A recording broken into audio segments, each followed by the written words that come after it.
Min. Ada. Min. Ya, assalamualaikum warahmatullahi wabarakatuh. Oke, sebelum belajar karena kita udah agama Islam, doa dimulai.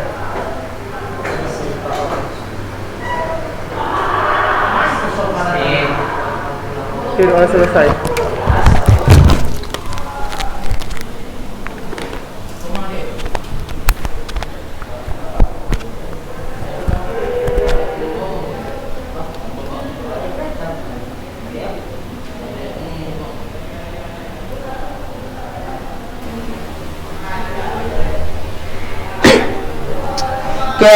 Jadi karena mungkin tidak first time kita jumpa, tapi mungkin sudah materi yang ketiga kayaknya dari sistem daring.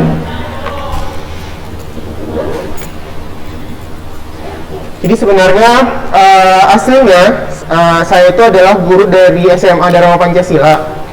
Nama saya Ari Dharma Pancasila.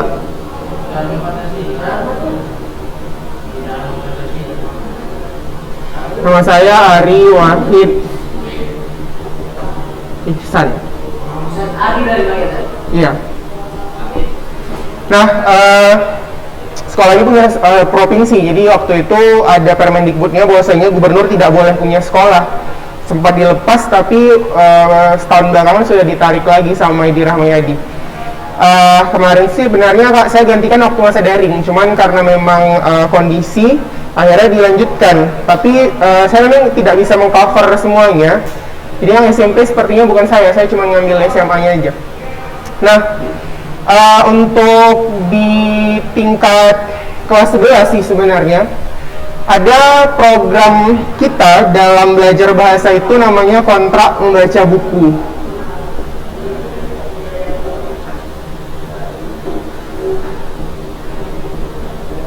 Kalau dari program kementeriannya sebenarnya kontrak membaca buku ini 1 bulan 1 harusnya, tapi saya tidak mau muluk-muluk seperti itu dan mungkin dengan kesibukan dan serta tugas-tugas kamu kayaknya mustahil 1 bulan 1. Maka saya buatlah 1 tahun 1 aja, 1 tahun 1. Dan catatan seperti ini, kan ada di soal SBMPTN nanti kita kan ada mengisi soal TPS. Soal TPS ini itu cenderungnya itu mengukur tingkat keterbacaan dan tingkat ini supaya jangan ini.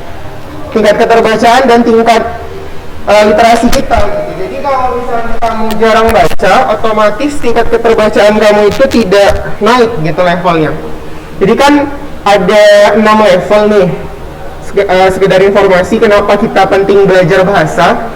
Ada 6 level, terus supaya bisa lulus di universitas nanti kamu harus lulus di level 3 gitu. Jadi ini berdasarkan hasil PISA, kita itu ranking 65 dari 67 negara yang dites dalam kemampuan matematika dan bahasa di seluruh dunia. Jadi bukan negara Asia Tenggara aja, tapi seluruh dunia, seluruh benua gitu kan.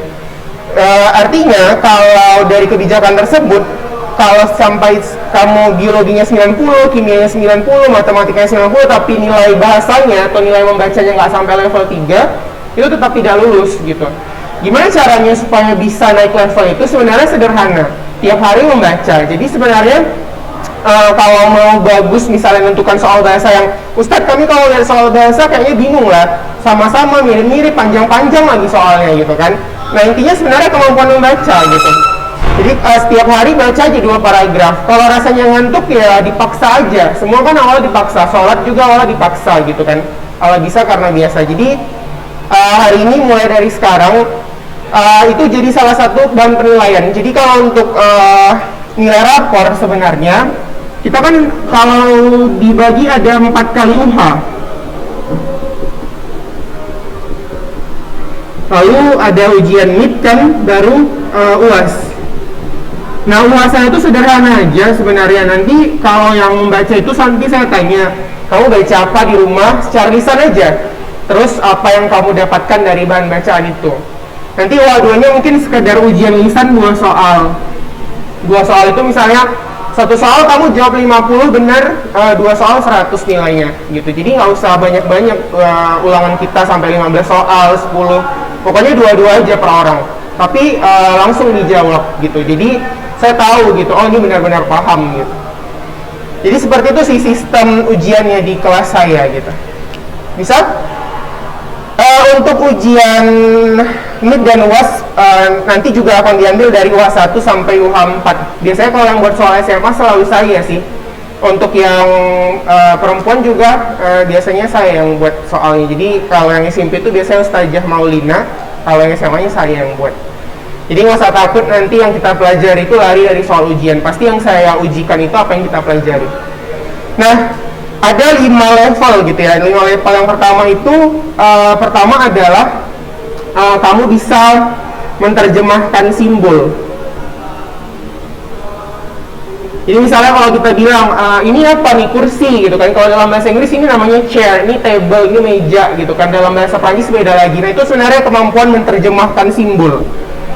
Yang level 2, kamu sudah bisa membedakan fakta opini. 3, kamu tahu majas, peribahasa, dan sindiran. Yang keempat, kamu mengetahui proporsi fakta. Yang kelima, kamu tahu berita asli dan palsu. Yang keenam itu aktualisasi. Jadi sebenarnya kalau sudah bagus tingkat membacanya, orang bahkan kalau dibohongi dia terasa gitu. Jadi itu bukan ilmu magic atau sihir, tapi itu kemampuan kognitif kita. Pada level yang bagus, bahkan ketika kita dibohongi lewat telepon, kita bisa tahu ini orang ini sedang bohong nih gitu. Lihat aja kalau presiden, menteri, dia gimana sih ngatur bohong-bohongnya supaya jangan berkhianat, kemampuan membacanya tinggi. Jadi dia tahu siapa yang kira-kira bakal bohong ke depan. Guru juga gitu. Saya dulu sebelum jadi guru gini, gimana sih guru ini kok bisa tahu ya siswa lagi bohong dari matanya aja gitu. Ya rupanya setelah belajar jadi guru, terus belajar psikologi pendidikan siswa gitu, emang ternyata ada gitu teknik dan kemampuannya supaya ketika siswa bohong, saya mau ke kamar mandi nih, ini nggak kamar mandi nih, pasti ke kantin gitu. Ada gitu terasa, karena ternyata level membaca kita itu terkait dengan kemampuan kita mendeteksi informasi asli dan palsu gitu.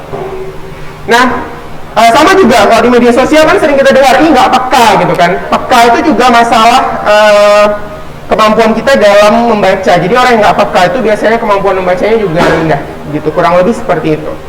Jadi PR kita, baru masuk ke PR ya, PR kita sebenarnya sederhana. Setiap hari di rumah baca aja 2 paragraf, tapi bukan komik ya. Jadi setiap pulang nanti ada buku, baca 2 paragraf, baca 2 paragraf gitu. Oke, supaya apa? Supaya nanti level membacanya naik. Untuk pertama itu dulu kontraknya. Sebenarnya itu ada di buku kita sih, kontrak membacanya.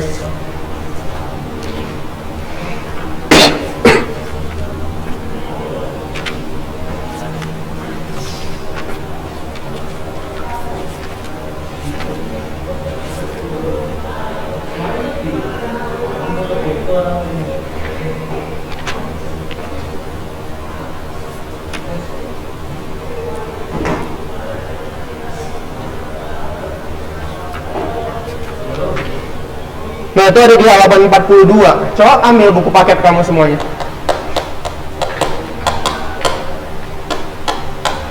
Belum ada bukunya? Udah? Belum? Oh, duduk sama temannya aja lah dulu biar bisa share.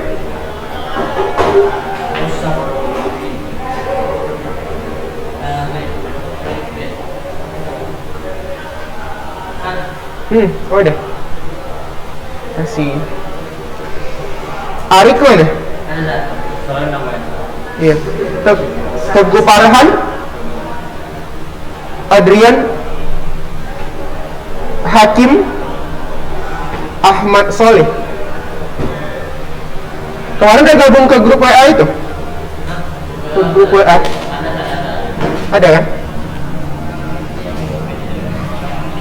Maksud saya gini, supaya jangan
Kalau ini 11C ya? Oh, C ya?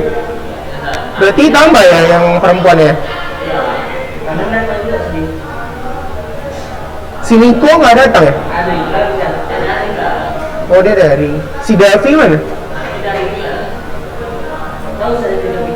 Umar?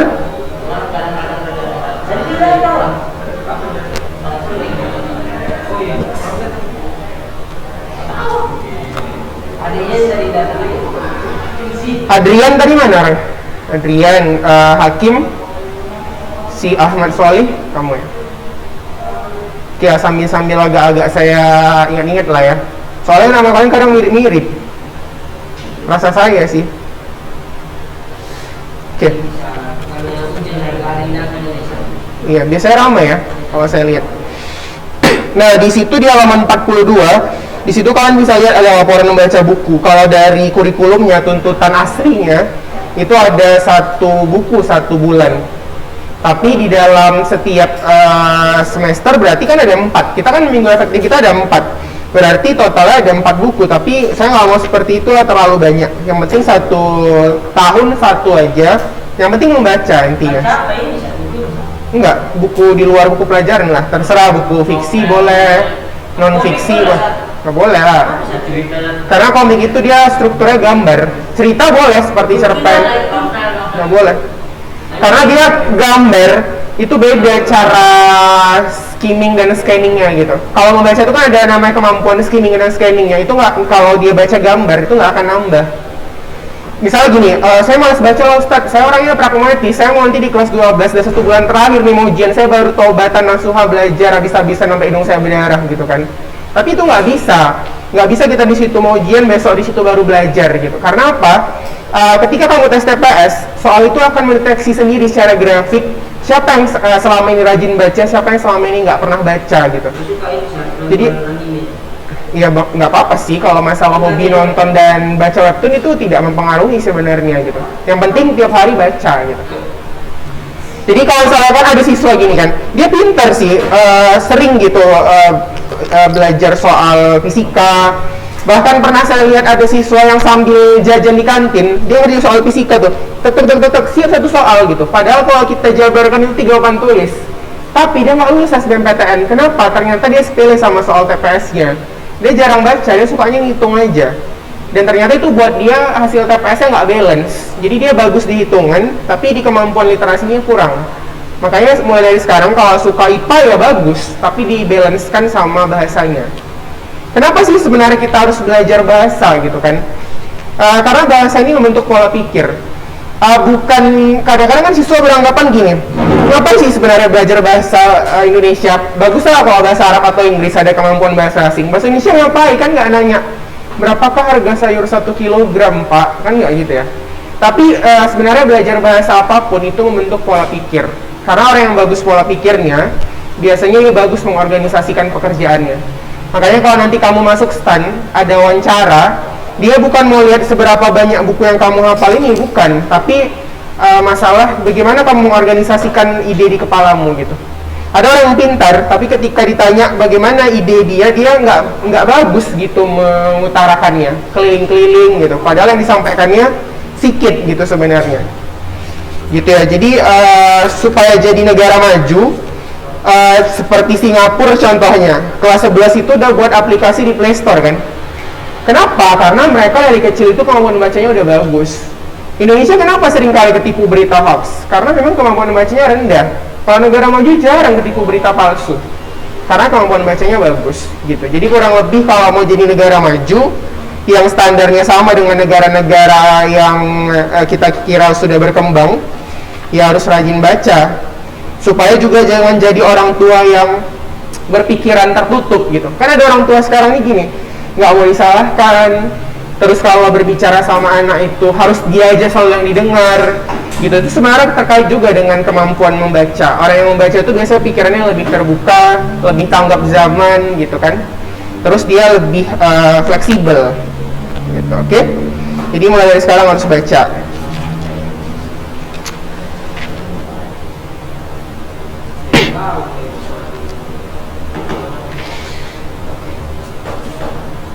Kalian pernah belajar teks prosedur kan di SMP? Pernah. Buat apa kalian waktu SMP? Buat apa? Ada buat makanan nggak? Atau buat sesuatu? Buat apa?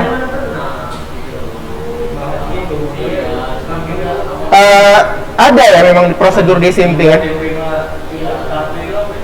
Prosedur lah ya.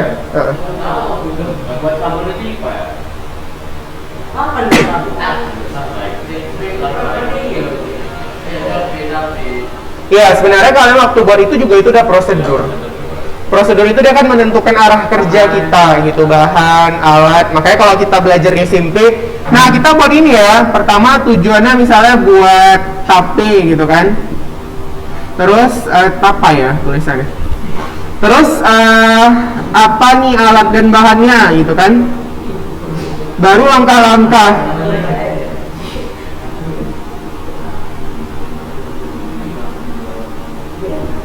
Nah, apa nih langkah-langkahnya gitu kan? Nah, ini kalau tipe pikiran anak SMP. Jadi anak SMP itu teks prosedurnya yang sederhana-sederhana. Misalnya buat jus tomat, buat sop buah mungkin, terus buat makan-makanan sederhana gitu kan. Tapi kalau di SMA, kalau kalian lihat di buku, strukturnya udah berubah.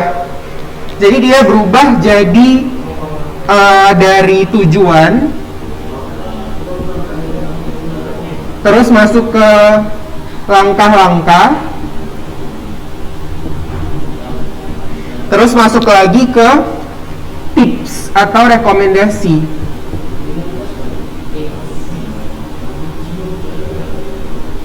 Gitu. Kenapa? Kok nggak ada lagi alat dan bahan? Karena anak SMA itu struktur kognitifnya itu sudah sempurna. Jadi selamat datang di SMA, ketika struktur kognitif kamu itu sudah sempurna, sehingga tidak ada lagi pengampunan kalau kamu tidak bisa menyimpulkan sesuatu benar dan salah. Makanya kalau dalam Islam ada istilahnya mumayyiz ya, bisa membedakan baik dan buruk. Nah itu usia dimana tingkat kognitif kita itu udah sempurna gitu. Kalau anak SD atau SMP dia belum bisa menyimpulkan secara abstrak. Dia harus benda-benda konkret. Ini nampak bendanya nih, handphone. Terus tahu dia, oh ini handphone. Kalau kita nggak lagi. Kita tahu mendefinisikan apa yang dimaksud dengan kebijaksanaan. Bukan bulan segitiga peta. Kita udah tahu apa yang dimaksud dengan ramah, cinta, terus peduli, benci. Itu udah bisa kita definisikan. Kalau anak SD SMP nggak tahu dia. Makanya kalau mau nakut-nakutin dia itu harus pakai sesuatu yang kira-kira ada bendanya. Kau jangan ke situ ya, nanti ada hantu loh di situ. Gitu. Dia harus ditakut-takuti sama sesuatu yang kira-kira secara fisik ada. Gitu. Kalau kalian enggak, maka teks prosedurnya itu juga sudah kompleks. Kalau kamu lihat di buku kamu, teks prosedurnya itu sudah misalnya tips berwawancara. Terus gimana sih menghadapi hari Senin? Ada lagi yang di situ gimana caranya supaya kita nggak iri sama orang lain. Wawancara ada nggak alat dan bahannya? Nggak ada sebenarnya. Tapi ada langkah-langkahnya, ada tipsnya. Karena apa? Karena dia merupakan sebuah prosedur yang kompleks. Maka dia nggak butuh alat dan bahan, tapi dia lebih butuh rekomendasi. Gimana caranya supaya berhasil? Coba buka bukumu halaman 27. 27. Tarik. Halaman 27.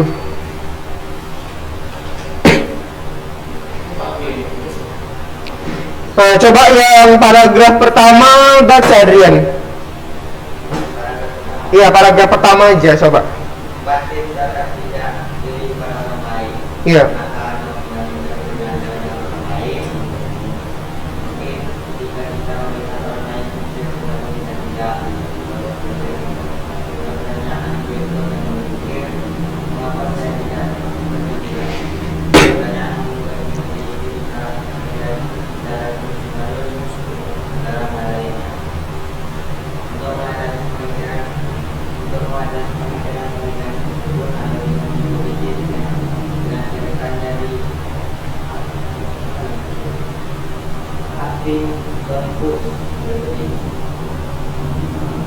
Huffington Post ya.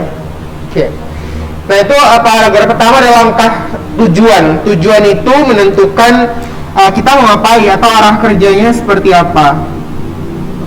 Kan dia nanya tuh di situ, pernahkah Anda membandingkan diri Anda dengan orang lain? Pernah ya pasti kayaknya. Di SD mungkin waktu di SMP atau bahkan sekarang gitu kan. Mungkin ketika kita melihat orang lain sukses tetapi kita tidak, contoh sederhananya aja lah, kita sama-sama ujian, teman kita 90, kita 80 aja rasanya udah, kok bisa ya 90 gitu kan. Terpikir pertanyaan berikut dalam pikiran kita, mengapa saya tidak seperti dia? Pertanyaan seperti ini itu bisa terjadi pada siapa aja, bahkan untuk mengatasi pemikiran-pemikiran tersebut ada langkahnya sebagai berikut katanya. Maka langkah-langkahnya inilah di tahap langkah-langkah. Gitu. Pernah nggak membandingkan diri kamu sama orang lain? Coba kalau Arik pernah nggak? Pernah? Merasa kenapa orang lain bisa lebih dari saya dalam berbagai aspek lah? Dalam aspek apa misalnya? Nonton anime? Kenapa dia bisa episode Avatar 1 hari 20, saya cuma 15 gitu? Dalam hal apa misalnya? Main bola kah? Dalam hal enggak ya, main bola udah pro kali ya gitu. Apa coba? Atau nggak pernah membandingkan diri sama orang lain?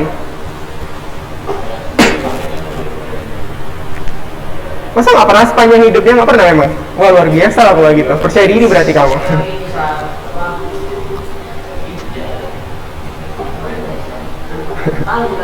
Oh ya jelasinnya. It's hard to say gitu ya.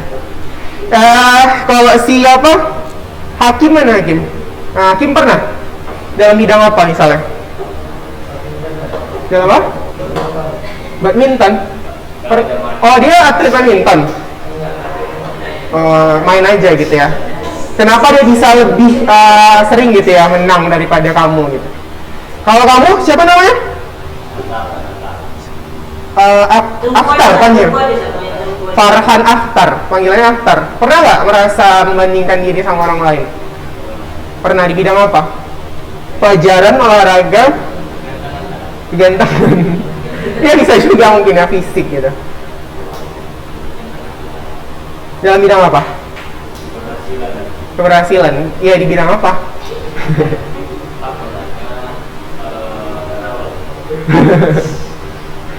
Oke, jadi saya gini. Kalau belajar, karena ini saya duluan sekolah, saya kasih tips ya. Kadang-kadang kita membandingkan diri sama orang lain itu bagus, tapi saya punya tips. Kalau kita belajar itu, jangan pernah membandingkan diri kita sama orang lain. Kalau mau sukses, karena gini, kamu pernah lihat pelari nggak? Pelari itu ketika start, pernah nggak kamu lihat di TV dia lihat ke samping? Enggak kan? Dia fokus di jalur dia, fokus ke depan. Kalau dia lihat ke samping, waktu yang dipakainya untuk lihat kawannya udah habis daripada dia mencepatkan geraknya ke depan. Kita gitu juga dalam hidup ini. Sebenarnya kalau kita mau sukses, jangan terlalu sering membandingkan diri kita sama orang lain. Pokoknya yang kita kalahkan adalah diri kita yang kemarin. Mau orang lain sampai mana terserah dia, kita punya life path-nya masing-masing gitu. Jadi kalau dulu saya kan pernah SMP itu nilai saya jeblok. Dari ranking 1 ke ranking 34. Bayangkan dari ranking 1 loh ke ranking 34. Karena saya suka lagi gini, kalau ada teman saya, dia udah sampai sini, aku juga mau sampai situ lah. Dia udah sampai sini, aku juga mau sampai situ. Akhirnya saya stres malah ngedown gitu. Jadi sebenarnya tipsnya ya udah, kita nyantai aja sesuai dengan kenyamanan kita belajar, tapi kita nggak usah perlu membandingkan orang lain sampai mana. Gitu. Sama kayak penyelam atau pemain bola, skornya pernah nggak 1-11 atau 0-11? Pasti 0-1 ya kan? Atau perbedaannya cuma beberapa menit, beberapa detik. Kenapa? Karena memang selisih hidup ini sebenarnya nggak panjang. Pemenang itu adalah siapa yang paling bertahan sedikit lebih lama. Gitu. Jadi kalau misalnya kamu belajar, yang paling penting adalah fokus sama diri kamu, terus jangan terlalu sering membandingkan. Sekali-sekali boleh lah. Nah, terus katanya di sini apa tahapnya? Kenali diri sendiri ya. Coba si Ahmad Sholih baca yang paragraf kedua.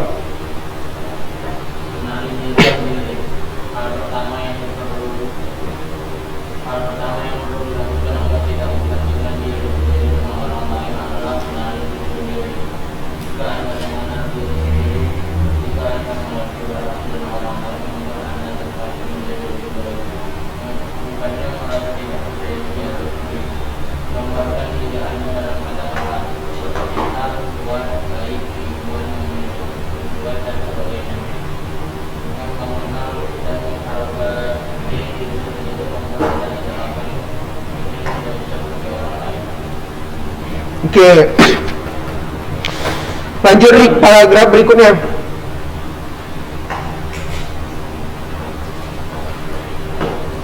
Setiap orang memiliki kelebihan masing-masing. Mungkin ada orang tua yang berkata, duduk tegak seperti saudaramu, atau membersihkan kamarmu seperti kakakmu. Perintah-perintah seperti itu membuat anak belajar untuk mengetahui apa yang dilakukannya dengan apa yang telah dilakukan orang lain. Akan tetapi, hal itu tidak akan berpengaruh ketika setiap manusia menyadari bahwa ia memiliki karunia yang berbeda. Oke, lanjut yang berikutnya si Ahtar. Yang penting makna bukan pengakuan. Ketika Anda menghabiskan hidup untuk mengejar pengakuan orang lain, boleh jadi itu akan membuat Anda merasa khawatir tentang siapa yang nantinya mewakili Anda. Itu akan membuat Anda membandingkan diri sendiri dengan orang lain. Jika Anda bekerja untuk membutuhkan kemudian, apapun posisi Anda dalam suatu kekuasaan atau jabatan bukanlah masalah. Oke, terus lanjutkan sampai habis. Meniru orang berhasil. Ketika seorang melakukan sesuatu dengan baik, coba evaluasi apa yang membuatnya berhasil. Carilah cara untuk melakukan sifat-sifat keberhasilannya dalam kehidupan Anda sendiri. Oke, jadi katanya di sini kalau kita misalnya menghabiskan hidup kita hanya untuk mengejar pengakuan orang lain, kita membuat Anda merasa khawatir tentang siapa nantinya yang akan melewati Anda gitu. Jadi yang capek. Di atas langit itu selalu ada langit. Kalau memang kita setiap hari itu selalu ngejar-kejar pengakuan orang lain, ya memang gak akan siap gitu. Contohnya aja gini ya, sederhananya. Kan mungkin main medsos ya, entah itu IG, Facebook atau apapun itu.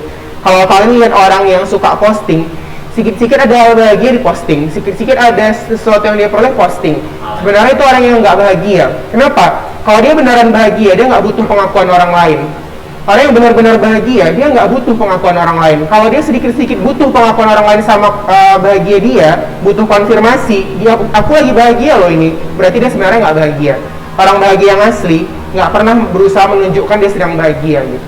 Jadi kalau kita sikit-sikit butuh pengakuan, sikit-sikit butuh dipuji, sikit-sikit butuh disanjung, nah berarti dia memang sebenarnya sedang tidak bahagia gitu.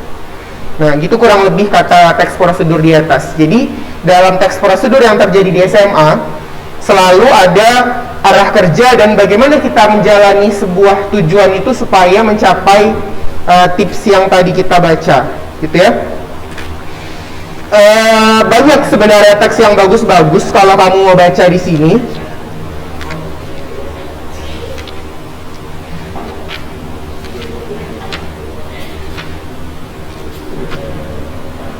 Ingat ya, yang saya pesan tadi, yang sederhana baca itu sekarang mungkin nggak terasa dampaknya, tapi nanti waktu udah kuliah, waktu udah dewasa, sebelum usia 11 tahun, kalau kalian pernah baca 30 buku, biasanya anak seperti itu tuh udah ingatnya lebih bagus.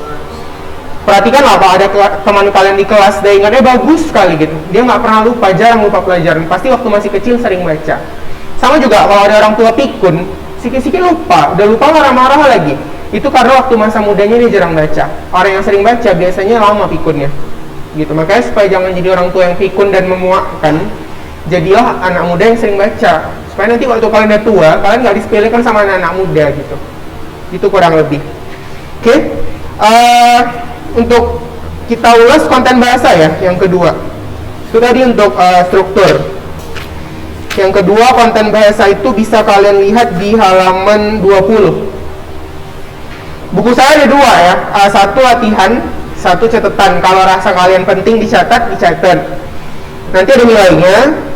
Yang portofolio asli itu buku latihan, jadi jangan hilang sampai satu semester karena nanti akan saya ambil nilainya. Jadi satu semester itu saya kumpuli, saya rekap.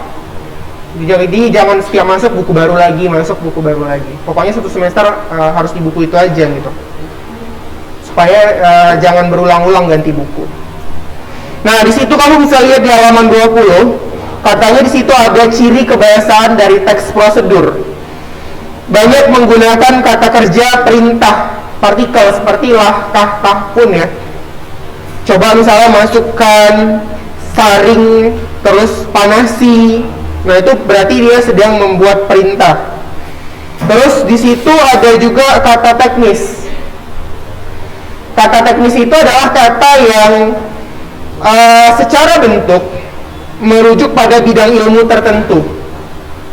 Contoh fotosintesis. Kalau dalam kimia ada istilahnya hidrokarbon. Dalam matematika ada istilahnya fungsi kuadrat. Maka itu namanya kata teknis. Hanya ilmu itu yang sanggup menjelaskan apa maknanya. Terus ada lagi katanya menggunakan konjungsi atau partikel bermakna penambahan. Konjungsi apa? Konjungsi. Kata conjunction dalam bahasa Inggris. Kata hubung, ya. Jadi kata hubung itu bernilai penambahan. Contohnya dan. Kalau konjungsi yang bernilai penambahan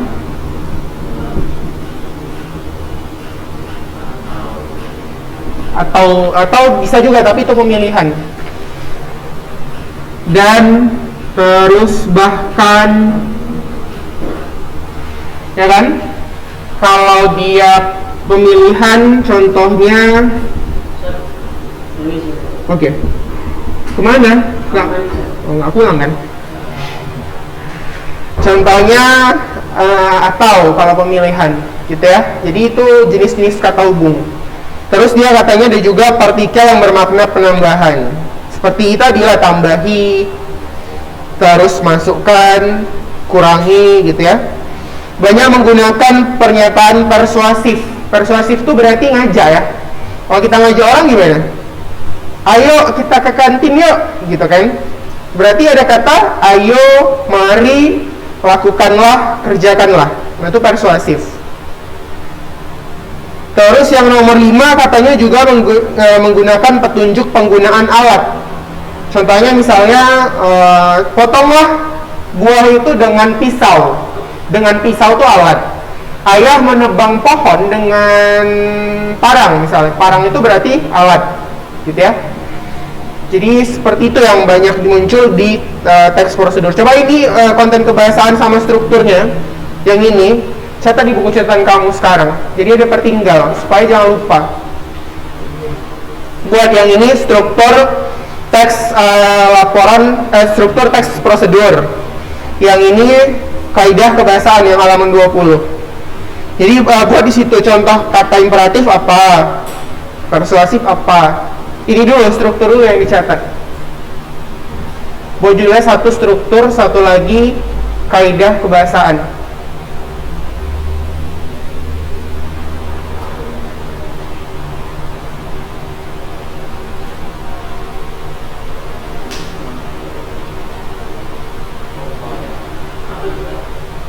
Mana ini? Tujuan, langkah-langkah, tips atau rekomendasi.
Apa ini?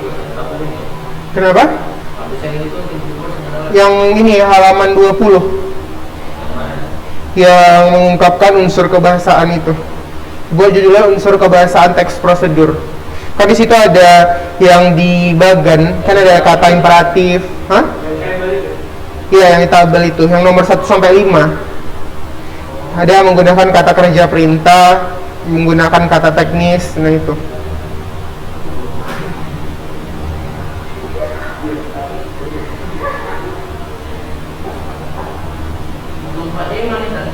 Hah?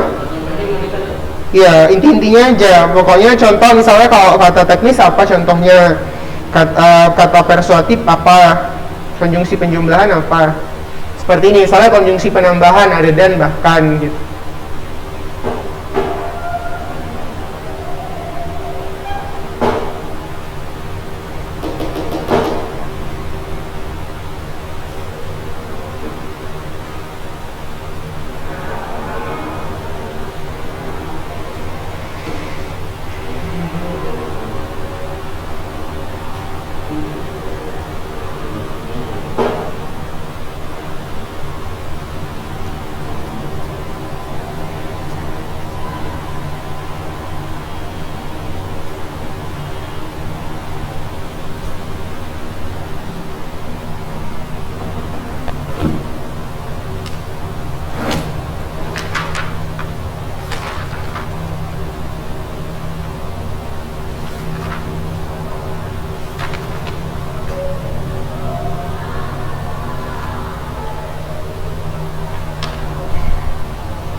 Tadi pulpen saya ada terbawa nggak? Oh, lagi pakai. Ya udah nggak apa-apa.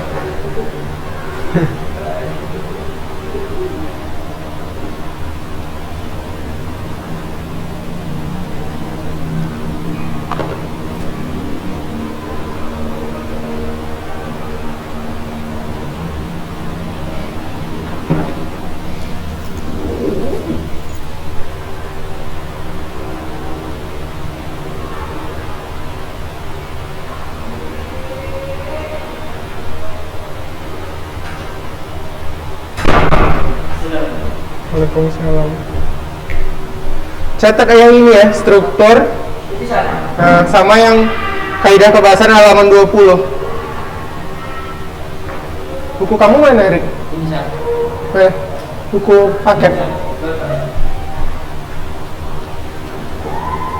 Yang bawahnya ya? Ya, yang ini strukturnya sama kaidah kebahasan yang halaman 20.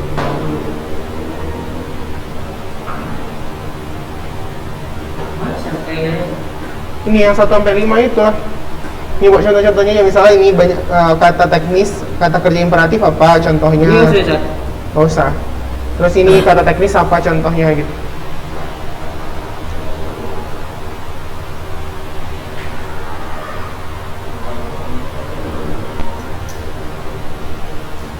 Udah. Kalau udah sini beres separat.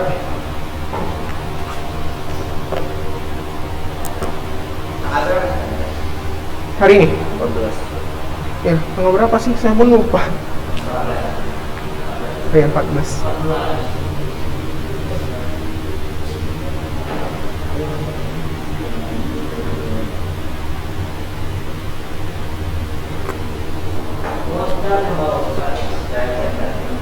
Ya. Ada.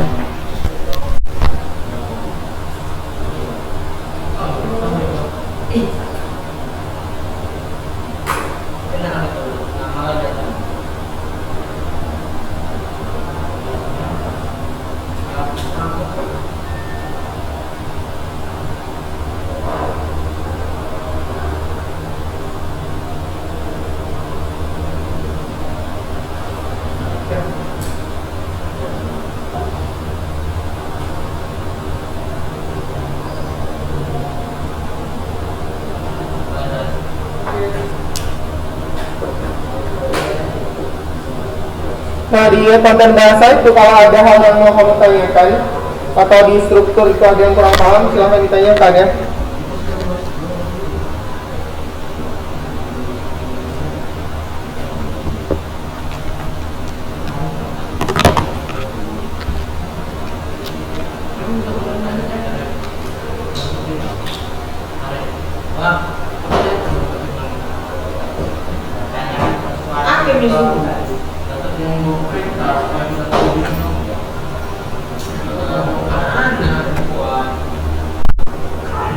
Masih anak-anak. Anak-anak aja di bawah 17 tahun ya. Dewasa.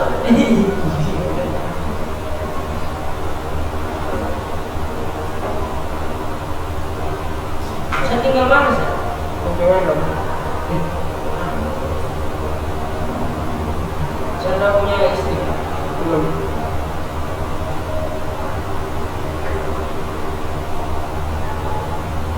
Saya lulusan mana sih? Punya istri. Unimed. SPD saya ini dengan dulu dari sih. Saya SPD-nya itu lulus di tahun 2015. Saya tahun 2011. Kenapa saya jadi lulusan? Udah 6 tahun ya. Terus ya daerah itu profesional. Profesional itu seperti dokternya. Nah, kalau dokter kan di depan, kalau gue di belakang. Itu di tahun 2018. Saya kuliah lagi setahun di Unimed juga.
yang ada.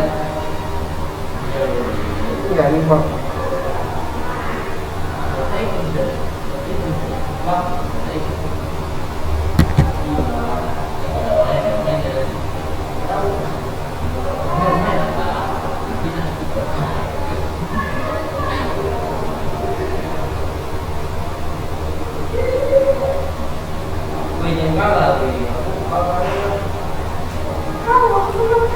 Oh, ada upacara di sini Pak. Ada sih. 17 berarti libur.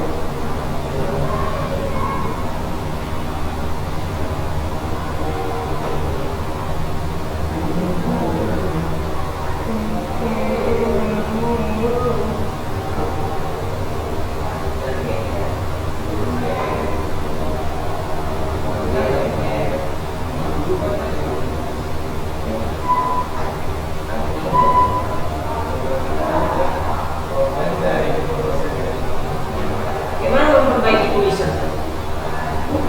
Rajin nulis Pak.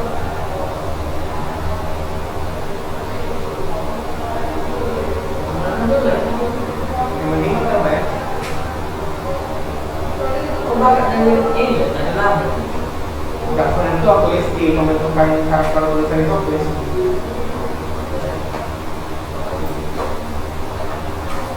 Kamu mau nulis tulisan apa nanti? Assalamualaikum. Ustaz, kami siswa yang terlambat. Biar orang perhatian satu lagi. Kalian jangan seperti kami ya. Kami dapat ospek tadi. Enggak ada sampai undang-undang itu. Kalau ada itu boleh ada dulu tahu.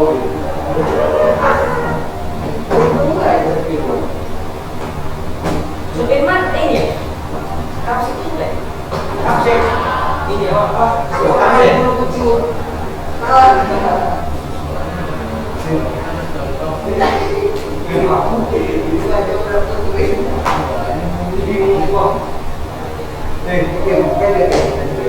Telepon lagi ada itu ya.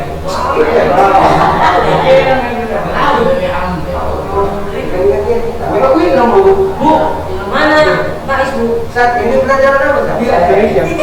Bahasa Indonesia. Ini apa sama itu? Saya pernah ya. Kok bisa dihack? Oh, enggak baru juga sih dari sejak dari kemarin dari setahun juga. Oh, berarti saya lagi dulu pelajaran. Udah aja kan kelas 10. Apa lagi? Berarti kalau masuk juga kayaknya. Enggak dulu. Apa pernah bisa jujur aja lah. Iya, makanya dari sana. Ya gimana nilainya ada jadi rapat ya. Ya alhamdulillah ya, hidayah. Nanti nggak ada nilai kasihan lagi ya. Nanti nggak ada nilai kasihan lagi ya semester ini. Siapa kamu? Tahu? Sebab baju gaul di saat dia kemarin lagi kami, betul lagi. Enggak, udah izin masukin aja. Sambil mana udah datang dari. Ah, Bukan saya. kopi. Aku pernah beli. Bahasa kopi.